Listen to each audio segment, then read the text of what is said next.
Welcome to From Betrayal to Breakthrough. I'm Dr. Debi Silber, and today's guest is Blythe. And Anne is the producer and host of the Betrayal Trauma Recovery podcast and founder of Betrayal Trauma Recovery, a 501c3 nonprofit online community for victims of betrayal.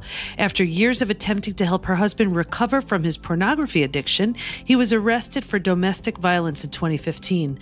Anne seeks to educate women about how to safely and effectively navigate their husband's abuse, as she herself is on the same healing journey. She now lives a relatively peaceful life with her 3 young children. I just want to give you a fair warning. This is going to be a deep dive interview. Anne is going to shed lots of light on the topics of betrayal abuse, why it hurts, and why so often women aren't acknowledged for the pain they're experiencing. Insightful for sure. This episode is sure to open your eyes to behaviors your partner may be doing that are causing you enormous grief and pain. Here we go.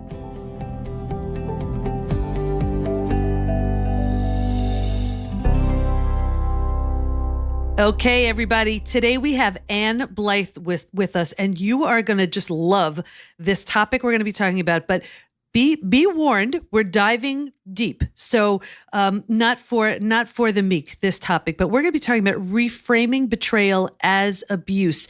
And Anne is going to tell us exactly what that means. So welcome, Anne.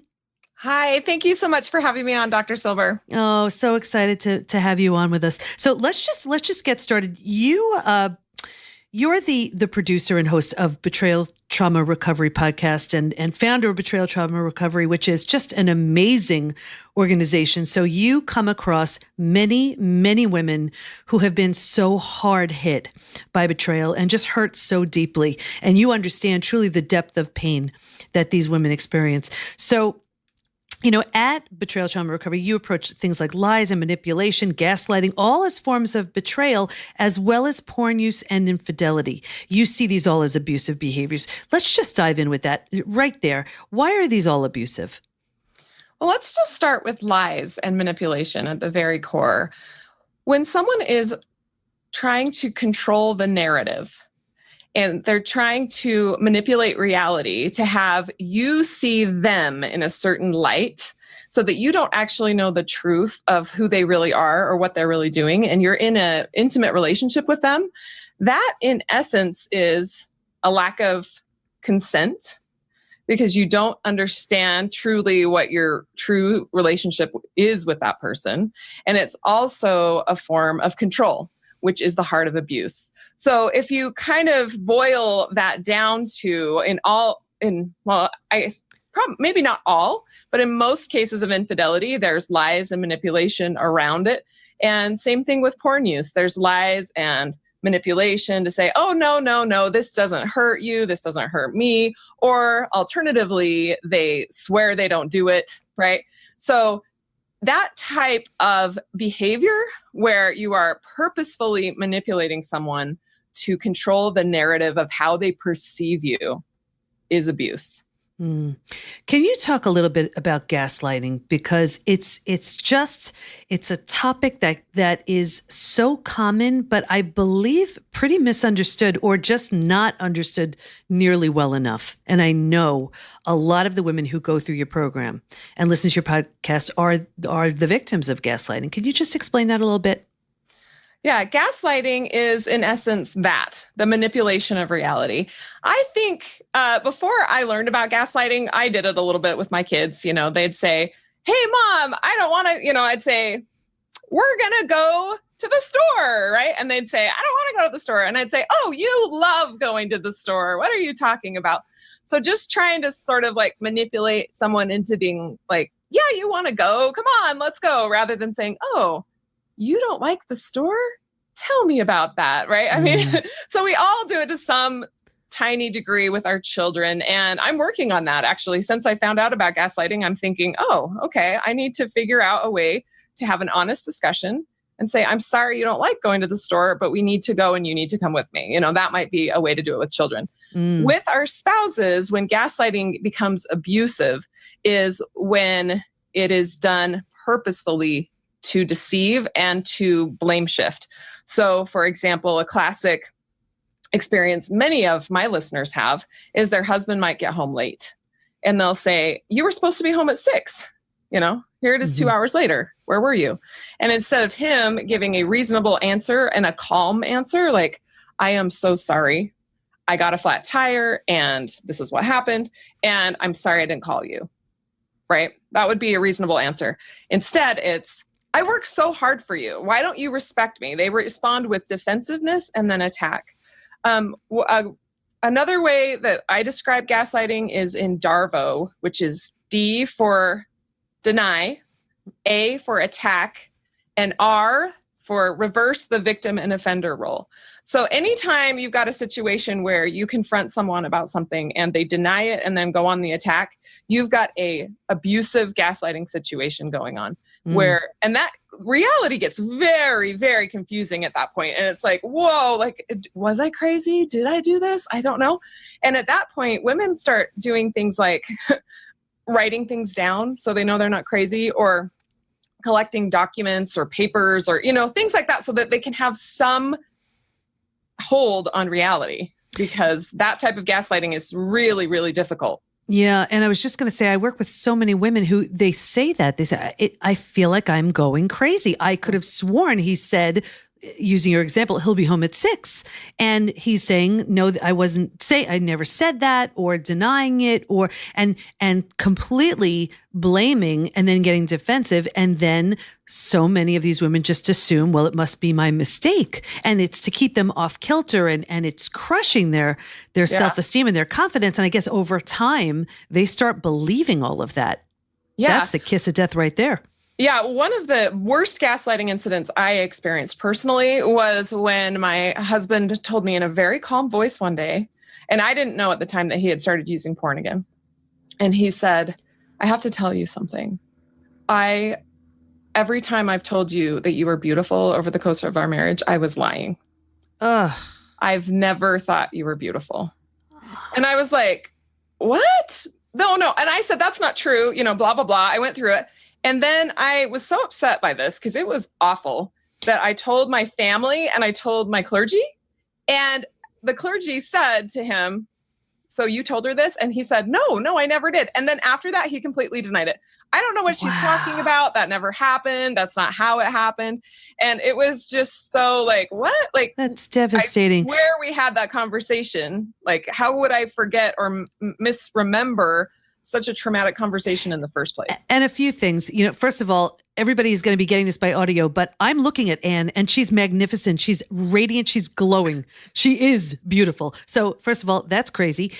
But I guess that I'm sure so many listeners are sitting there nodding their heads in agreement saying, oh my gosh, that sounds really familiar. I've heard things like that too, where, on the outside, here he is, he's charismatic and everybody likes him and thinks he's this wonderful person, and nobody knows who he is behind closed doors. And that's what's so, it's frustrating on one hand, because you know the truth and the world doesn't, and you want to take the high road. You don't want to just bash him, but it's so the injustice of it. How did you deal with that type of insincerity and abuse and injustice? Well, for a long time, I didn't understand it was abuse. I think many women go through a phase, well, I think all of us do, where we're being abused and we don't know, and we're trying to figure out what's going on.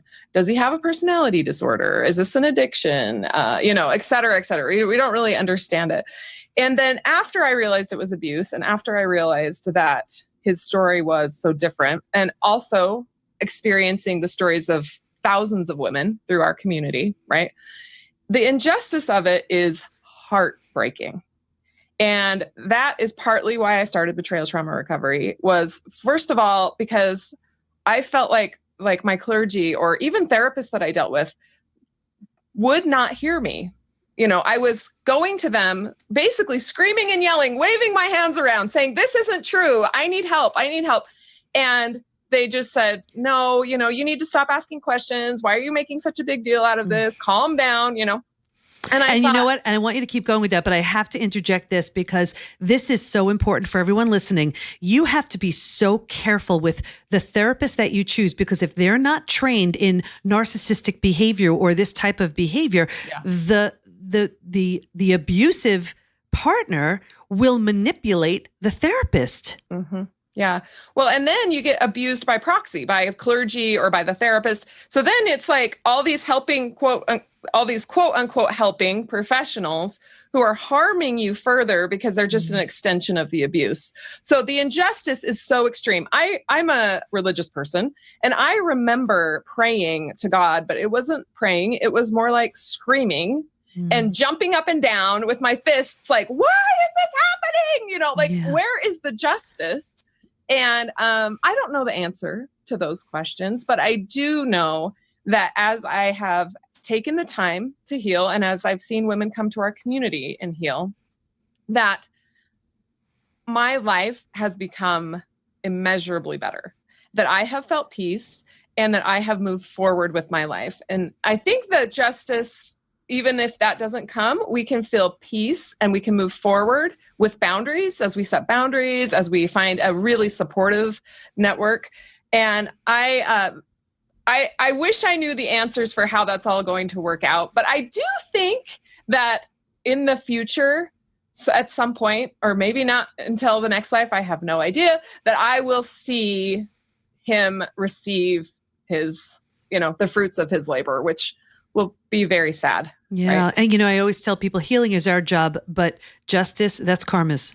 Exactly. That's really it. So you mentioned community. How important is that to healing? Because here's a time where, and I see this in my community too, we're the least likely to reach out because there's so much shame, humiliation, embarrassment, judgment, fear of judgment. And we're also protecting the betrayer so often on some level. But this is where we so desperately need it. What are you finding with your community? Our community is an amazing place where women can feel validated and where they can hear their own experience through someone else's words sometimes. So it's really interesting to me that we don't have words for this experience until we meet someone who's able to talk and give us the words. And then as we gain words to say, oh, gaslighting, or I was a victim, or, whatever it is, physical intimidation, boundaries, whatever words we need to define our experience, we're able to start making forward progress. But when we don't have a way to define it, or when we're defining it inaccurately, like, for example, we're defining it as a communication issue between a couple, or we're defining it as a marriage issue rather than an abuse issue, then we get caught in the abuse cycle over and over again. So as we can define it accurately through listening to other women's stories and feeling their support, then we can move forward. I think the collective grief is also helpful.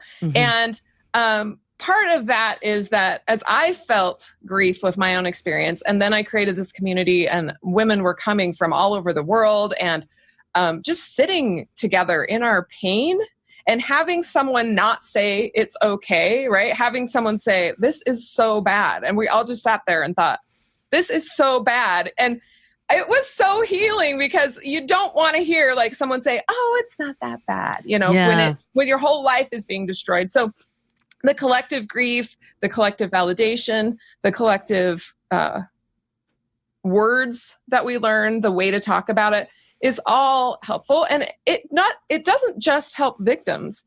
It helps all women everywhere, especially with this Me Too movement. It helps empower all women to move toward a healthier, happier, more peaceful life. Absolutely. And I think one of the biggest things with community is you realize you're not crazy and you're not alone. And that's crucial in healing. And as far as words, we talked on your podcast about the study that I did. And one of the things that was discovered was that healing from betrayal is so different than healing from, let's say, death of a loved one, a disease, things like that. Because yes, there is the grieving process, but there needs to be the complete rebuilding of the self. And when you've done that too, you achieve a state called post-betrayal transformation. So that is what anybody who's been betrayed can work towards. And that's a beautiful state of healing where, yes, we've learned all the lessons that betrayal was meant to teach us, but we've rebuilt the self too. So that's just so powerful. So I know you have a lot of people in your community who struggle with their partners struggle with a porn addiction. Talk to us about that. And how painful that is, how you see it as abusive. Pornography addiction is controversial. right? Many people think pornography is fine or not, or if both members of the couple think it's okay, that it's okay. From our perspective, so the perspective that we take, and it's okay that people disagree with us, is that all pornography is abusive. Number one, it's abusive to the pornography performers themselves. It supplies a demand for sex trafficking. I've talked with personally many ex-porn performers and done lots of research about these women who are being abused, and people then paying or entertaining themselves or being sexually aroused by other people's abuse. And it doesn't look like that. It looks pleasurable to them on film, but to them, those actual people, it's abusive.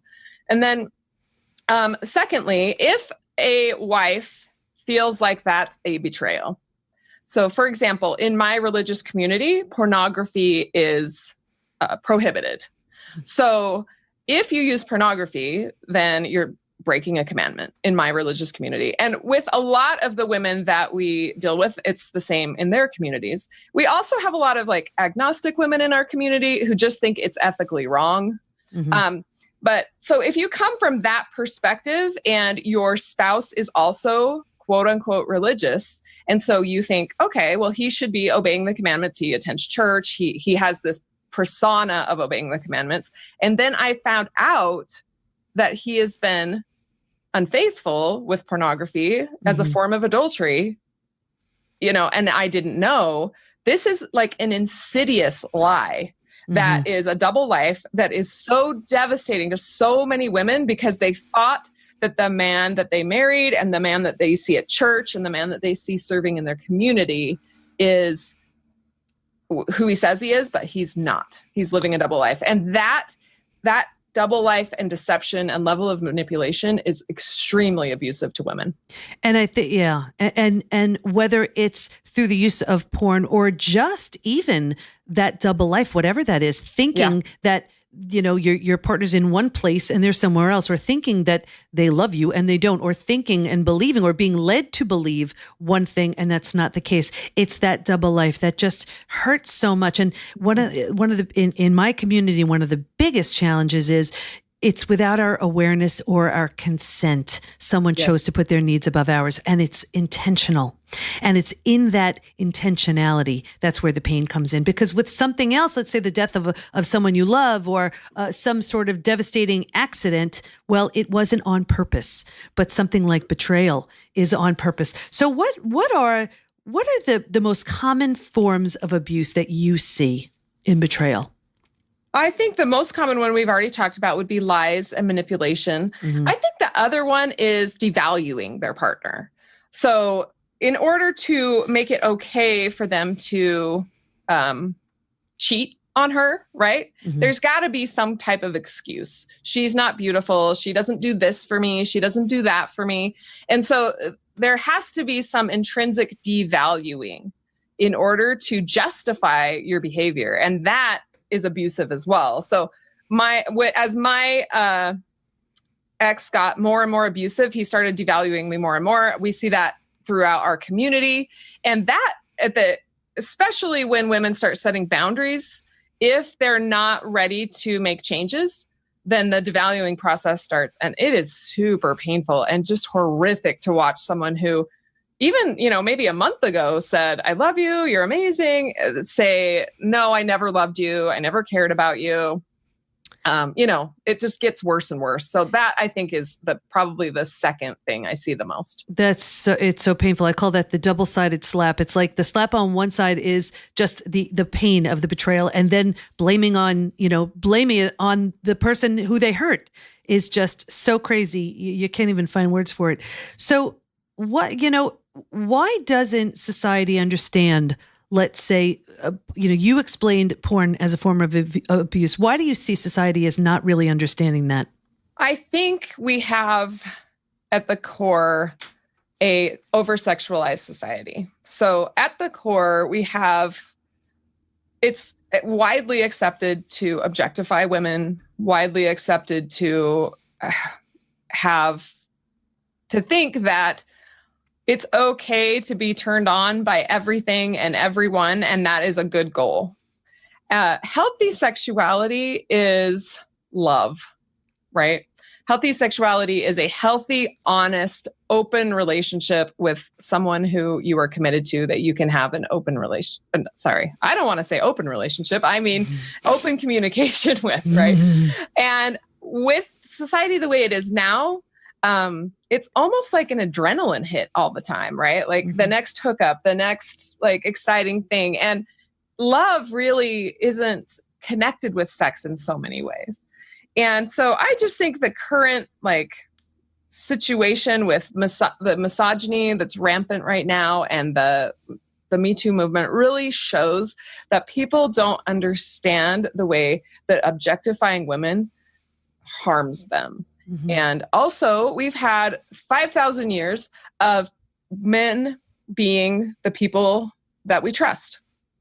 And so if you got two people telling a story, then it's like, okay, well, the truth is somewhere in the middle, rather than us really realizing one of these people can actually be a perpetrator and they are lying and the other person is telling the truth.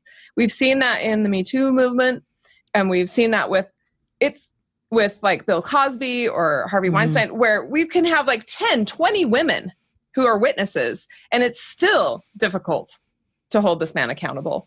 So I think just that type of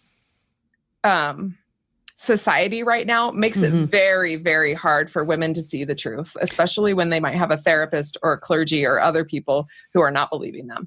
But what's so interesting, you know, when you think about it, the Me Too movement and things like that, it's all coming up now. And at least, you know, you can't change what you're not aware of or you weren't willing to see. And it seems like now at least we're in a period of time where we're willing to see. And I see it so often with we numb, avoid, distract. And it's almost like that's just another way to do it. We could do it through food, drugs, alcohol, work, TV, keeping busy, any type of reckless behavior. And it's as if we are so desperately trying to distract ourselves from ourselves, because what the heck would we find if we're alone with our thoughts for 5 minutes? We just don't want to be there. And instead of looking at that and figuring that out, we just desperately try to find the next big high so we don't have to see. So why is it so hard to find the appropriate support for this kind of abuse? I think because most people don't understand it in the first place. Like really, honestly, women who come to our community, they have seen 7, 8 therapists. And the therapist is saying things like, well, let's communicate better, or let me help you listen more. Or they're doing things like that rather than helping them identify the abuse and set boundaries. They're like, for example, many therapists are trying to help them attach better, right? And when you try to attach to an abuser, you just get abused more. You cannot love, forgive, and serve yourself out of abuse. You can only boundary yourself out of abuse. And so I think it's really just that people in general need to be better educated about what abuse is and what it looks like and what it sounds like. And, you know, I had a master's degree. I have a master's degree. I'm not stupid. And I didn't know I was being abused. Yeah. So many women are in that situation. I just read an article on CNN about one of the gymnasts who was abused by Larry Nassar. And she was told people she was not being abused. For 2 years, she said, I didn't understand what abuse was. So I think that's mainly the reason why. And that's why I started the podcast, was to start educating women about what it looks like and what it sounds like. We have a free Facebook group where women can talk with each other and just really start understanding what it takes. And the hard thing is, once you know what it is, then getting help is still difficult. Right. Yeah. It's just not very common to find people who understand it. Why do you think it takes so long? Like it you know, this reminds me of, I remember it's called something. I botch up the names of everything, but I'll call it the frog principle. And basically it's if you take a frog and you just put the frog in a pot of boiling water, it would jump out. But if you put the frog in lukewarm water and you just turn it up 1 degree at a time, the frog doesn't even know what's happening and would just stay in there and perish. It seems like that's what goes on with this. Why is it that it takes so long? I don't know. I think because we're not taught, I think about my experience in school and in church as a teenager, right? And I was taught like, be kind, be gentle, like, just all the things we're taught. I don't think we're ever taught like, this is how to recognize abuse, right? And this is what a boundary is. And this is how you can use boundaries to see if you're around safe people. Many of the women that come to our community, when we say, are you emotionally safe? They are like, what are you talking about? Like, he doesn't hit me, so I guess I'm safe, right? They don't know what emotionally safe means. And I think just in general, we're not taught that. And so then when we have this feeling, our intuition is telling us something isn't right? Something's not right. Then we're trying to figure out what it is. Okay, does he have a personality disorder? Is it me? Do I need to get a boob job? Do I need to make dinner? Is it our schedule? Is our schedule messed up? You go through all these things and you try to fix everything. And for some reason, like boundary does not enter our mind because we're problem solvers and we're trying to solve all these problems. And people pleasers too. Yeah. And anyone that we asked would say those same things. So I just think it takes a long time. And I thought for a long time, okay, the podcast is going to be about helping women circumvent the, I call it the fog period, where we don't understand what's going on.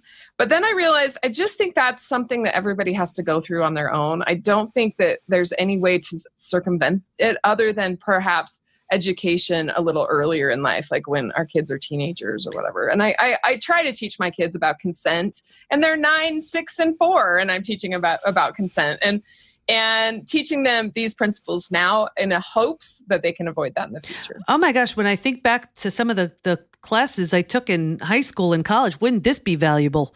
Yeah. If we learned something like this.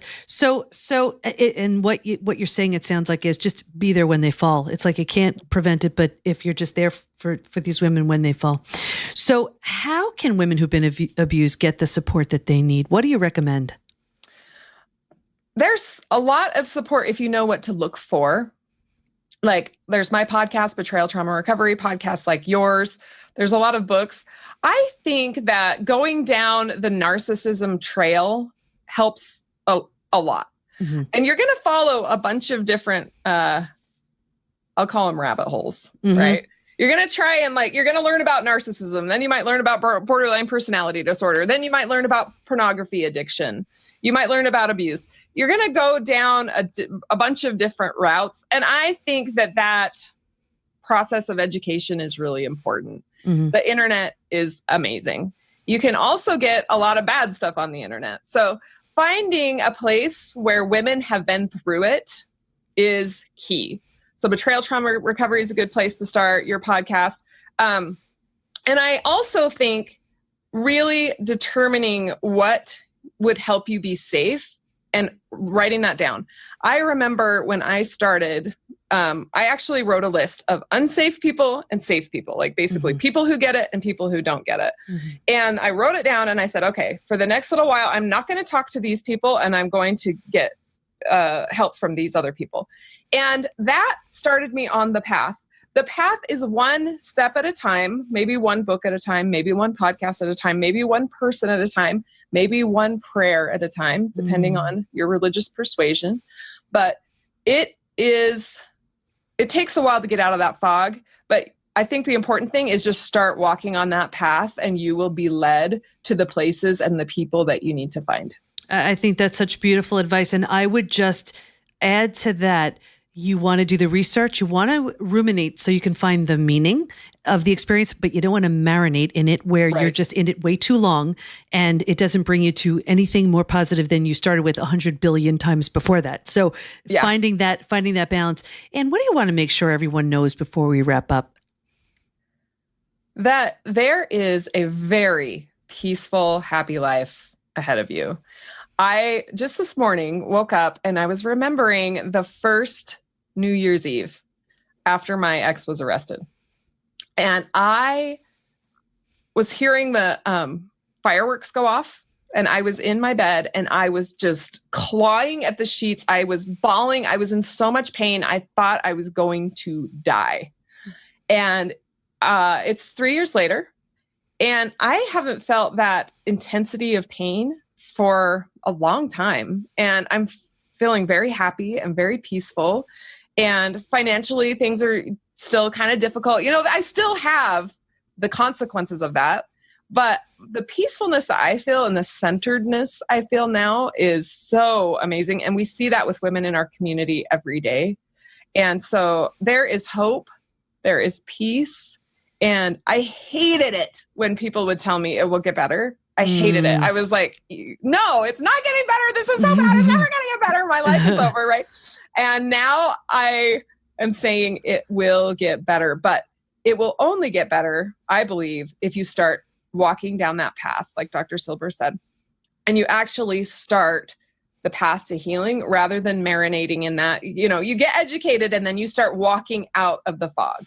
And that's such beautiful advice. And you're right. When you're in it, you just don't see the light, or you don't see a way out of that dark, dark tunnel. But when you're through it, when you're out of it, and I know I've been through the same thing, when you're out of it, you realize, wow, you know what? It does get better. And something, I'm sure there are so many women listening who the thought of peace sounds so appealing, and you're giving them so much hope and so much inspiration and so much love. So I want to thank you so much for the work you're doing. You are healing hundreds of thousands of women who just truly need to see that light at the end of the tunnel. Thank you. Thank you. Wow. Anne has heard it all, and I love that she's providing such a strong community of support and safety for women who've experienced betrayal trauma. Just knowing you're not crazy and you're not alone is an important step to healing. Stay in touch with Anne by going to btr.org, and we'll have her information in the show notes at pbtinstitute.com/podcast. Here's my biggest takeaway. Sometimes people are downright cruel, and instead of facing their own demons, they find it easier to blame you so they don't have to look at themselves or their behaviors. I know this sounds hard to believe, but it's really not about you. It never was. It's about them. Please find a way to believe that so you can begin rebuilding your self-esteem, your confidence, your health, and your sanity. And let me give you a gift. Head over to pbtinstitute.com and receive my gift of How Your Biggest Crisis Reveals Your Greatest Gift. And let us support you. Go to Facebook and join our group, Women Hacking Betrayal, where we give information, tools, and support to help you move forward and heal once and for all. Can't wait to be with you next time. And here's to your breakthrough.